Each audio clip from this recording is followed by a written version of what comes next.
Alam mo yung feeling na gutom na kayo ng tropa tapos walang makapag-decide kung saan kakain? Yung isa gusto samgyeopsal, yung isa Japanese food, yung isa kahit anong may kanin lang. Ang ending ay mag-food court, magpa-food delivery, o magpa-potluck na lang. Pero paano kaya kapag music festival ang usapan? Imagine tropa mo halo-halo ang trip. May punk, new wave, shoegaze, indie, hip-hop, techno, at kung ano paman. Saan kayo sasama?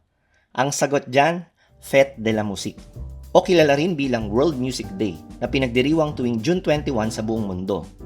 Depende sa organizers, iba-iba minsan ang dates nito. Libre ito, walang genre wars at bukas para sa lahat. Minsan magkakatabi ang mga stages, minsan walking distance lang, pero kahit anong clustered spots pa yan, tiyak ay may tugtugan. Nagsimula ito sa France noong 1982 sa initiative ni Jack Lang, dating Minister of Culture, at Maurice Fleury, isang composer. Sabi nila, maraming marunong tumugtog, kaya bakit hindi gawing malaking selebrasyon ng musika ang mga kalye? And then, Fête de la Musique was born.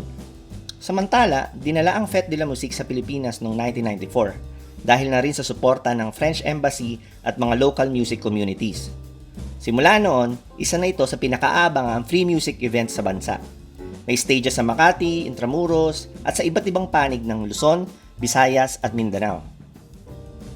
As of 2019, mahigit 120 bansa na ang sumali sa Fête de la Musique at mahigit 1,000 cities sa buong mundo ang nag-host nito. As of 2023, halos lahat ng kontinente ay may Fête events na. Parang potluck lang, di ba?